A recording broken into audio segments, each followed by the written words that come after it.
Hello students, myself Dr. Vandana Mishra. Today I will discuss with you classification का first system artificial system of classification जो कि BSc second year का first paper का topic है और ये बहुत ही इम्पोर्टेंट टॉपिक है। इससे कई सारे क्वेश्चंस बनते हैं। चलिए हम लोग ये समझते हैं। आर्टिफिशियल सिस्टम ऑफ क्लासिफिकेशन किस टाइप का था? जो कि सबसे स्टार्टिंग में दिया गया था लगभग 300 बीसी, जो कि लगभग था 1830 के करीब था। क्लियर? तो ये यहाँ से यहाँ तक का पीरियड में जो क्लासिफिकेशन लिया गया आर्टिफिशियल सिस्टम ऑफ क्लासिफिकेशन कहलाया। इसमें क्या होता था, जो टैक्सोनॉमिस्ट थे वो एक या कुछ कैरेक्टर्स के आधार पर क्लासिफिकेशन देते थे। तो ये क्लासिफिकेशन सबसे पहले थियोफ्रेस्टस ने दिया। मैं पहले भी क्लास में बता चुकी हूँ, फिर से रिपीट कर देती हूँ। थियोफ्रेस्टस जो थे वो father of botany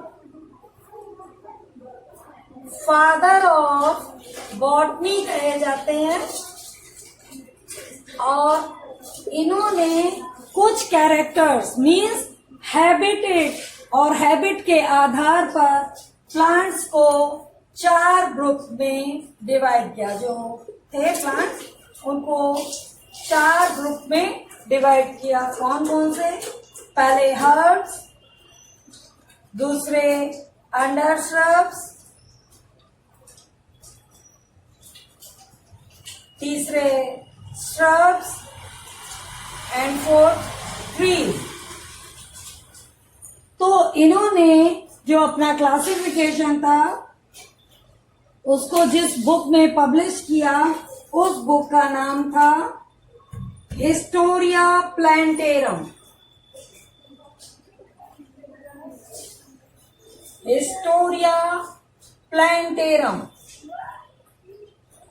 Historia plantarum में इन्होंने अपनी अपना जो सिस्टम था क्लासिफिकेशन का वो कितने 500 प्लांट्स के ऊपर स्टडी की थी और उसको हिस्टोरिया प्लांटेरम में पब्लिश किया था। तो इन्होंने क्या किया था, हर्ब्स, अंडर श्रब्स और ट्रीज में जो प्लांट डिफाइन किए या रखे उनको किस आधार पर किया? हर्ब्स कौन थे? जिनका स्टेम बहुत ही वीक था और ग्रीन था। अंडर श्रब्स कौन से थे? जिनका स्टेम हल्का सा हार्ड हुआ, वुडी नेचर का हुआ। श्रब्स में हाइट उनकी 1 to 1.5 मीटर तक थी, 1 to 1.5 मीटर तक, जिसको आप 1 से 1.5 मीटर कह सकते हैं। और ट्रीज में स्टेम ट्रंक फॉर्म में आ गया। तो ये सब मैं पहले टॉपिक में भी बता चुकी थी, लेकिन आपको रिवाइज करवा दिया फिर से।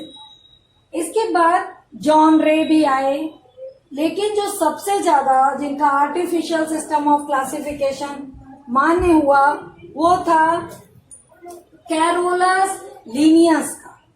तो कैरोलस लीनियस जो थे वो कौन थे? थियोफ्रेस्टस के ही स्टूडेंट थे। तो अभी मैं आपको कैरोलस लीनियस के बारे में डिफाइन करती हूँ। कैरोलस लीनियस, थियोफ्रेस्टस पर भी कई बार शॉर्ट नोट आ जाता है, तो जितना मैंने उनके बारे में बताया था आप उतना लिख सकते हैं। इसके बाद कैरोलस लीनियस पर भी शॉर्ट नोट आ जाता है। तो कैरोलस लीनियस 1807 to 1887 क्या थे? एक स्वीडिश बॉटनिस्ट थे। और स्टूडेंट में एक बात बता दूं, ये जो मैंने 1807 to 1887 लिखा है इसका मतलब होता है कि ये जो पहला ईयर होता है इसमें उस व्यक्ति का जन्म हुआ है और जो ये लास्ट ईयर होता है इसमें उसकी डेथ हुई है। तो 1807 to 1887 ये एक स्वीडिश बॉटनिस्ट थे। तो इन्होंने अपना जो वर्क था वो सबसे पहले 1730 में हॉर्टस अपलैंडिस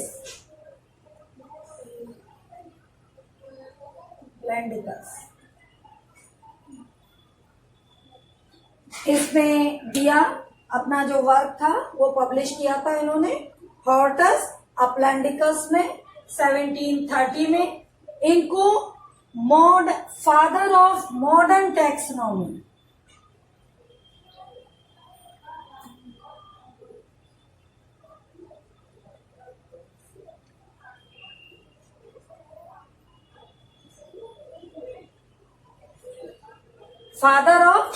टैक्सोनॉमी भी कहा जाता है। और अगर आपसे पूछा जाए फादर ऑफ इंडियन टैक्सोनॉमी तो आप बताएंगे H Santapau, father of Indian taxonomy.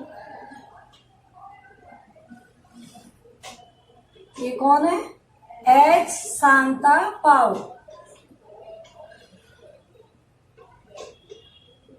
Clear?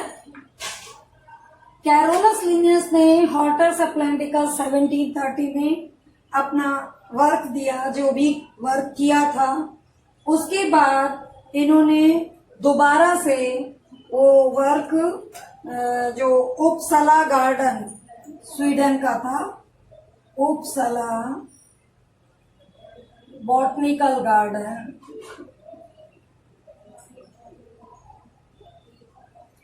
वहां और स्टडी की और फिर अपनी बुक का नया वर्जन 1737 में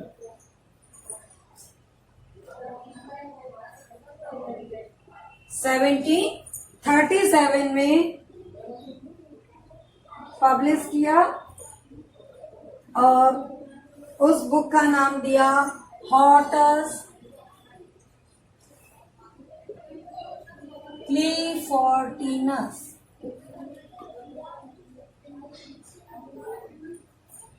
इन्होंने जो क्लासिफिकेशन दिया था वो नंबर ऑफ स्टेमेंस के बेस पर था।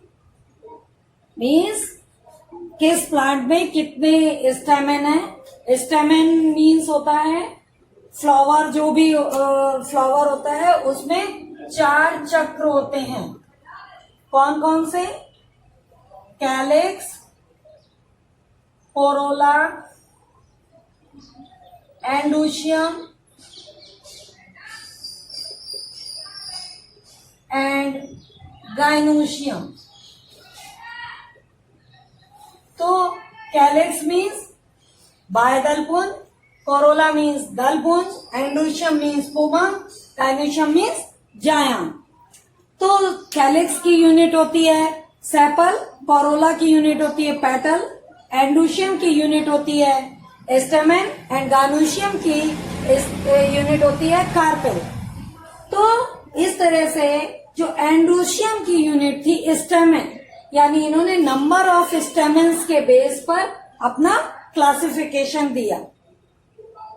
तो उस आधार पर इन्होंने 22 क्लासेस में क्लासिफाइड किया।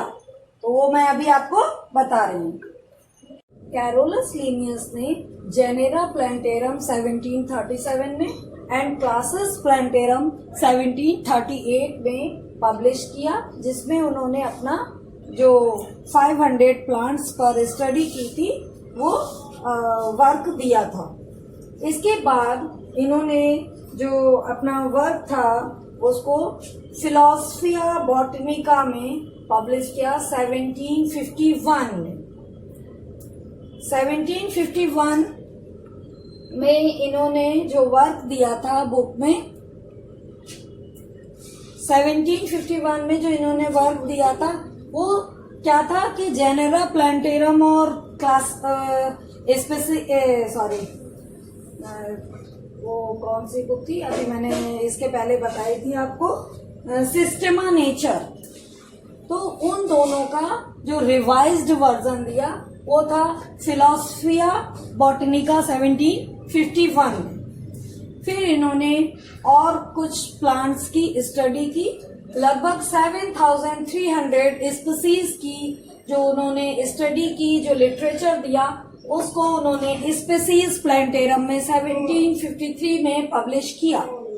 इनका क्लासिफिकेशन आर्टिफिशियल क्लासिफिकेशन इसलिए कहा जाता था क्योंकि वो प्लांट के जो फ्लावर और फ्रूट स्ट्रक्चर है उसके सिग्निफिकेंस को देखते हुए था। सिग्निफिकेंस मीन्स होता है स्टूडेंट कि उसकी उपयोगिता को देखते हुए उन्होंने अपना क्लासिफिकेशन, फिर जो उसमें और सुधार किया, जो फाइनली क्लासिफिकेशन दिया वो तो उनका वर्क था ही जो मॉर्फोलॉजिकल स्ट्रक्चर थे उस पर, लेकिन उन्होंने मेन जो अपना 24 क्लासेस में क्लासिफिकेशन दिया वो था स्टेमेंस के नंबर्स पर और कार्पेल्स की संख्या पर डिपेंड था।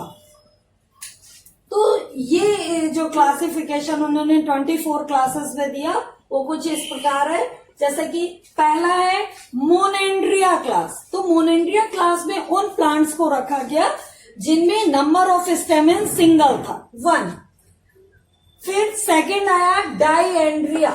डाइएंड्रिया वो क्लास थी जिसमें जिन फ्लावर्स में 2 स्टेमेन्स थे, तो उन प्लांट्स को उन्होंने डाइएंड्रिया क्लास में रख दिया। Triandria, tri means 3, andria means androecium होता है जो कि फ्लावर का 3rd रोल होता है। आगे मैं पूरा क्लियर करूंगी। फ्लावर के 4 रोल होते हैं। पहला होता है कैलिक्स, दूसरा कोरोला, तीसरा एंड्रोशियम एंड 4th होता है लास्ट गाइनोशियम। तो जो कैलिक्स होता है उसकी यूनिट होती है सेपल, कोरोला की होती है पेटल, एंड्रोशियम की होती है स्टेमेन एंड गाइनोशियम की होती है कार्पेल। तो जो एंड्रोशियम की यूनिट स्टेमेन है उसके अकॉर्डिंग ये दिया ना उन्होंने जो क्लासिफिकेशन, इसलिए सभी जगह एंड्रिया या एंड्रस वर्ड यूज हुआ। तो ट्राइएंड्रिया मीन्स जिन फ्लावरिंग प्लांट्स में 3 स्टेमेन्स थे। फिर टेट्रेंड्रिया जिन फ्लावरिंग प्लांट्स में 4 वो थे स्टेमेन्स। फिर पेंटेंड्रिया जिनमें 5 स्टेमेन्स थे। ऐसे फ्लावरिंग प्लांट्स को उन्होंने पेंटेंड्रिया क्लास में रखा। इसके बाद हेक्सेंड्रिया आ गया, तो उन हेक्सेंड्रिया क्लास में उन प्लांट्स को रखा गया जिनमें 6 स्टेमेन्स थे। हेप्टेंड्रिया मीन्स आपको नाम से क्लियर होगा, हेप्टा मीन्स 7 होता है, तो हेप्टेंड्रिया। ऑक्टेंड्रिया, ऑक्टेंड्रिया मीन्स 8, तो जहां पर 8 स्टेमेन्स थे उनको उन प्लांट फ्लावरिंग प्लांट्स को ऑक्टेंड्रिया में रखा। फिर इसके बाद इनेंड्रिया, इनेंड्रिया में वो प्लांट्स रखे गए जिनको जिनमें 9 स्टेमेन्स थे। इसके बाद डिकेंड्रिया, डिकेंड्रिया डेका मीन्स 10 होता है, तो जहां 10 स्टेमेन्स थे। फिर डोडेकेंड्रिया, डोडेकेंड्रिया में क्या था 11 to 19 स्टेमेन्स थे।